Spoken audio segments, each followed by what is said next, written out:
എല്ലാവർക്കും സുഖമാണെന്ന് വിശ്വസിക്കുന്നു. ഡെയിലി അപ്ഡേറ്റിലേക്ക് എല്ലാ ആളുകൾക്കും സ്വാഗതം. നാളെ ജൂൺ 5-ാം തീയതിയും തുറന്നുള്ള ദിവസങ്ങളിലും നിങ്ങൾ ശ്രദ്ധിക്കേണ്ട വളരെ പ്രധാനപ്പെട്ട കാര്യങ്ങളാണ് ഈ ഒരു വീഡിയോയിൽ വ്യക്തമാക്കുന്നത്. വീഡിയോയുടെ വിശദാംശങ്ങളിലേക്ക് കടക്കുന്ന മുമ്പ് കൂടുതൽ ആളുകളിലേക്ക് ഇൻഫർമേഷൻ എത്താൻ ഷെയർ ചെയ്യുക, ലൈക്ക് ചെയ്യുക, ഫേസ്ബുക്കിലൂടെ കാണുന്ന ആളുകൾ ഫോളോ ചെയ്യുക. വീഡിയോയുടെ വിശദമായ വിവരങ്ങളിലേക്ക് വരാം. സംസ്ഥാനം ഇതുവരെ കാണാത്ത വിവിധ തരത്തിലുള്ള ഗുരുതരമായ സാമ്പത്തിക പ്രതിസന്ധിയിലൂടെയാണ് കടന്നു പോകുന്നത് എന്ന് വ്യക്തമാക്കിക്കൊണ്ട് മുഖ്യമന്ത്രി വി.ഡി. സതീശൻ നിയമസഭയിൽ ധവളപത്രം അവതരിപ്പിച്ചു. സംസ്ഥാനത്തിന്റെ സാമ്പത്തിക അടിത്തറ തകർക്കുന്ന തീരുമാനങ്ങളാണ് മുൻ സർക്കാർ കൈക്കൊണ്ടത് എന്ന് ആരോപിച്ച് മുഖ്യമന്ത്രി മുൻ സർക്കാരിന്റെ കാലത്ത് നിയമിച്ച മുഴുവൻ ബോർഡ് കോർപ്പറേഷൻ ചെയർമാൻമാരെയും മാറ്റാൻ സർക്കാർ തീരുമാനിച്ചതായും അറിയിച്ചു. ധവളപത്രം അവതരിപ്പിച്ച ശേഷം മാധ്യമങ്ങളോട് സംസാരിക്കുകയായിരുന്നു അദ്ദേഹം. പ്രഖ്യാപിച്ച പദ്ധതികൾക്കായി വകയിരുത്തിയ 3500 കോടി രൂപയിൽ 15000 കോടി രൂപ മാത്രമാണ് ഇപ്പോൾ ബാക്കിയുള്ളത്. പ്ലാൻ ഫണ്ടിൽ 20500 കോടി രൂപയുടെ വലിയ കുറവാണ് ഉള്ളത് എന്നും ഫണ്ട് ലഭിക്കുമെന്ന അമിതവും തെറ്റായതുമായ കണക്കുകൂട്ടലുകളിൽ പദ്ധതികളിൽ ആവിഷ്കരിച്ചതാണ് സംസ്ഥാനത്തെ ഈ വലിയ പ്രതിസന്ധിയിലേക്ക് തള്ളിവിട്ടത് എന്നും മുഖ്യമന്ത്രി പറഞ്ഞു. ട്രഷറി ബാലൻസ് കണക്കുകൾ പെരുപ്പിച്ചു കാട്ടി ജനങ്ങളെ തെറ്റിദ്ധരിപ്പിക്കാൻ മുൻ സർക്കാർ ശ്രമിച്ചു. ഇത് നിലവിലെ സർക്കാരിന് മേൽ വലിയ അധിക ബാധ്യതയാണ് അടിച്ചേൽപ്പിച്ചിരിക്കുന്നത് എന്നും അദ്ദേഹം വ്യക്തമാക്കി. ധനകാര്യ വകുപ്പിനെ പോലും അറിയിക്കാതെ പ്രവർത്തിക്കുന്ന പ്രത്യേക സാമ്രാജ്യമായി കിഫ്ബി മാറിയെന്നും മുഖ്യമന്ത്രി രൂക്ഷമായി വിമർശിച്ചു. വരുമാനം നൽകുന്ന ഒരൊറ്റ പദ്ധതി പോലും കിഫ്ബി വഴി നടപ്പിലാക്കാൻ കഴിഞ്ഞില്ല എന്നും പ്രാദേശിക സന്തുലിതാവസ്ഥ ഒട്ടും പരിഗണിക്കാതെ പണം ചെലവഴിച്ചതായും വലിയ അസമത്വമാണ് സംസ്ഥാനത്ത് രൂപപ്പെട്ടത് എന്നും അദ്ദേഹം പറഞ്ഞു.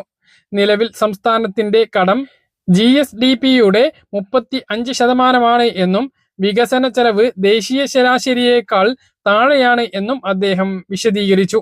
സർക്കാർ വന്നാൽ ധവളപത്രം ഇറക്കും എന്ന് നേരത്തെ പറഞ്ഞിരുന്നു.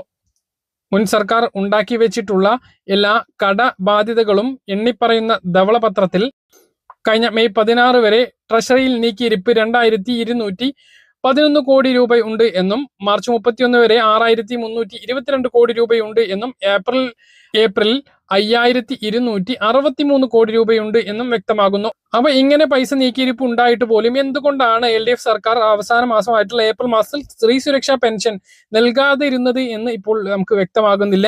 മുൻ സർക്കാർ വരുത്തി വെച്ചിട്ടുള്ള കുടിശ്ശിക ബില്ലുകൾ തീർക്കാൻ 48,733 കോടി രൂപയും കിഫ്ബി വായ്പാ ബാധ്യത 21,000 കോടി രൂപയും പൊതുമേഖലാ സ്ഥാപനങ്ങളുടെ നഷ്ടം 78,851 കോടി രൂപയും ആണ് എന്നും ധവളപത്രം പറയുന്നു.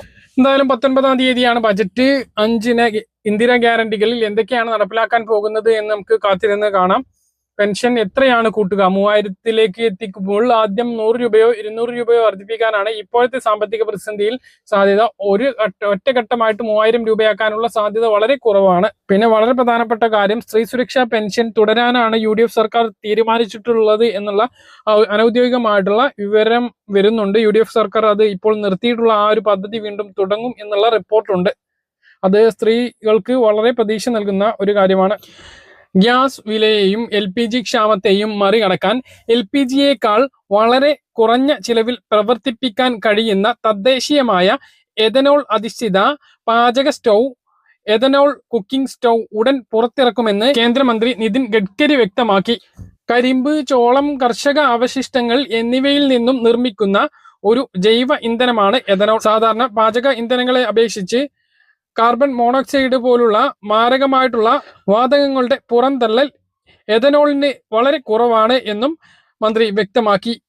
ഇറക്കുമതി ചെയ്യുന്ന LPG-യെ ആശ്രയിക്കുന്നത് കുറയ്ക്കാനും അതുവഴി രാജ്യത്തിന്റെ സാമ്പത്തിക ഭദ്രത മെച്ചപ്പെടുത്താനും ഇത് സഹായിക്കുമെന്നും കരിമ്പ്, ചോളം കർഷകർക്ക് കൂടുതൽ വരുമാനം ലഭിക്കുന്നതിനും ഇത് വഴിയൊരുക്കുമെന്നും കേന്ദ്രമന്ത്രി പറഞ്ഞു. 2014 പെട്രോളിൽ വെറും 1.5% എഥനോൾ മിശ്രിതം ഉണ്ടായിരുന്നത്. 2025 ഇത് 20% ഉയർത്താൻ ഇന്ത്യ തീരുമാനിക്കുകയും അത് നടപ്പിലാക്കുകയും ചെയ്തിട്ടുണ്ട്. ആ ആത്മവിശ്വാസത്തോടെയാണ് പാചക ആവശ്യങ്ങൾക്കും എഥനോൾ ഉപയോഗിക്കാനുള്ള തയ്യാറെടുപ്പുകൾ നടത്തുന്നത്.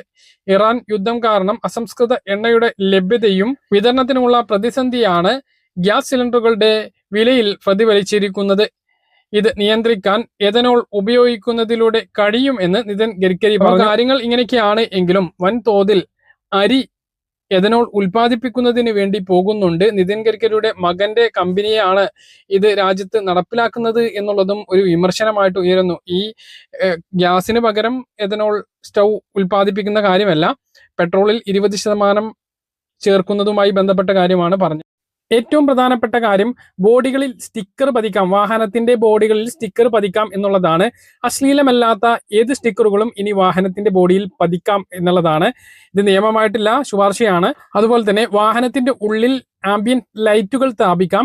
Dash camera, reverse camera, parking sensor, seat cover, floor mat, chrome garnish, door വൈസറുകൾ, മഡ് ഫ്ലാപ്പുകൾ, GPS tracker, android infotainment system, additional സ്പീക്കറുകൾ, tyre pressure monitoring system, door ഹുക്കുകൾ, റൂഫ് കാരിയറുകൾ, 50% സുതാര്യതയുള്ള സൺഫിലിം, ഇവയെല്ലാം മുൻകൂട്ടി അനുമതി വാങ്ങാതെ തന്നെ വാഹനങ്ങളിൽ ചെയ്യാവുന്ന തരത്തിലാണ് MVD റിപ്പോർട്ട് സമർപ്പിച്ചിട്ടുള്ളത്. ഇനി RCയിൽ മാറ്റങ്ങൾ വരുത്തിക്കൊണ്ട് ചെയ്യാവുന്ന മോഡിഫിക്കേഷനുകൾ ഇങ്ങനെയാണ്: വാഹനത്തിന്റെ നിറം പൂർണ്ണമായിട്ടും മാറ്റൽ, CNGയിലേക്ക് മാറ്റൽ, LPG CNG കിറ്റ് വെക്കൽ, ഇലക്ട്രിക് ആക്കി മാറ്റൽ, ഭിന്നശേഷി സൗഹൃദ വാഹനമാക്കൽ, ഷാസി ഫ്രെയിം മാറ്റൽ എന്നിവയൊക്കെ ഇതിൽ ഉൾപ്പെടുന്നതാണ്. അപ്പോൾ സംസ്ഥാന ഗതാഗത വകുപ്പിന് മാക്സിമം ഇത്രയേ ചെയ്യാൻ കഴിയുകയുള്ളൂ. കേന്ദ്ര നിയമങ്ങളാണ് മറ്റുള്ളതൊക്കെ. അപ്പോൾ ഇങ്ങനെ നിയമങ്ങൾ വരുന്ന സമയത്ത് മറ്റുള്ള കാര്യങ്ങളിൽ കൂടി ഒരു കണ്ണടക്കൽ മോട്ടോർ വാഹന വകുപ്പിന്റെ ഭാഗത്തു നിന്നും പ്രതീക്ഷിക്കാവുന്നതാണ്. മറ്റു സംസ്ഥാനങ്ങളിലൊക്കെ നമുക്ക് കാണാവുന്ന മോഡിഫിക്കേഷനുകൾ അതൊന്നും അവിടെ നടപ്പിലാക്കുന്നത് കൊണ്ടല്ല, മോട്ടോർ വാഹന വകുപ്പ് കണ്ണടക്കുന്നത് കൊണ്ടാണ്. അത് ഇവിടെയും പ്രതീക്ഷിക്കാം. മോട്ടോർ വാഹന വകുപ്പിന്റെ വളരെ പ്രധാനപ്പെട്ട ഒരു അറിയിപ്പാണ് പറയുന്നത്. വിവിധ മാധ്യമങ്ങളിൽ, മനോരമ, മാതൃഭൂമി ഉൾപ്പെടെയുള്ള മാധ്യമങ്ങളിൽ കണ്ടതിന്റെ അടിസ്ഥാനത്തിൽ നമ്മുടെ ചാനലിലും ഈ ഒരു വിവരം പങ്കുവച്ചിരുന്നു. അതിൽ മോട്ടോർ വാഹന വകുപ്പിന്റെ ഒരു തിരുത്താണ് ഇപ്പോൾ പറയുന്നത്. ചില മാധ്യമങ്ങളിലും സോഷ്യൽ മീഡിയകളിലും ഓട്ടോറിക്ഷകളിൽ കുട്ടികളെ സ്കൂളിലേക്ക് അയക്കരുത് എന്ന രീതിയിൽ മോട്ടോർ വാഹന വകുപ്പ് നിർദ്ദേശം നൽകിയ വാർത്ത പ്രചരിക്കുന്നുണ്ട്. ഈ വാർത്ത അടിസ്ഥാനരഹിതമാണ് എന്നും മോട്ടോർ വാഹന വകുപ്പ് അത്തരത്തിലൊരു നിർദ്ദേശം നൽകിയിട്ടില്ല എന്നുള്ള വിവരവും അറിയിക്കുന്നു. നിലവിലെ നിയമങ്ങൾക്ക് അനുസൃതമായി അനുവദനീയമായ എണ്ണം കുട്ടികളുമായി സുരക്ഷിതമായി സർവീസ് നടത്തുന്നതിന് ഓട്ടോറിക്ഷകൾക്ക് യാതൊരുവിധ തടസ്സവും ഇല്ല എന്നുള്ള വിവരവും അറിയിക്കുന്നു. കഴിഞ്ഞ ദിവസം ഓട്ടോറിക്ഷയിൽ നിന്നും ഒരു കുട്ടി വീണതുമായി ബന്ധപ്പെട്ട് മോട്ടോർ വാഹന വകുപ്പിന്റെ അറിയിപ്പുണ്ട് എന്ന തരത്തിലുള്ള വാർത്തയാണ് പ്രചരിച്ചിരുന്നത്. കുട്ടികളെ മാക്സിമം സ്കൂളിൽ വാഹനങ്ങളിൽ പറഞ്ഞയക്കണമെന്നും കുത്തിനിറച്ച് പറഞ്ഞയക്കുന്ന ഓട്ടോറിക്ഷകളിൽ വിടരുത് എന്ന തരത്തിലായിരുന്നു ന്യൂസുകൾ പ്രചരിച്ചിരുന്നത്. പറഞ്ഞ കാര്യങ്ങൾ കൃത്യമായിട്ട് മനസ്സിലാണെന്ന് കരുതുന്നു. ഇതുപോലുള്ള ഇൻഫർമേഷൻകൾക്ക് ചാനൽ സബ്സ്ക്രൈബ് ചെയ്യുക, ഫോളോ ചെയ്യുക. മറ്റൊരു വീഡിയോയുമായി നമുക്ക് വീണ്ടും കാണാം. ദൂരേക്കും.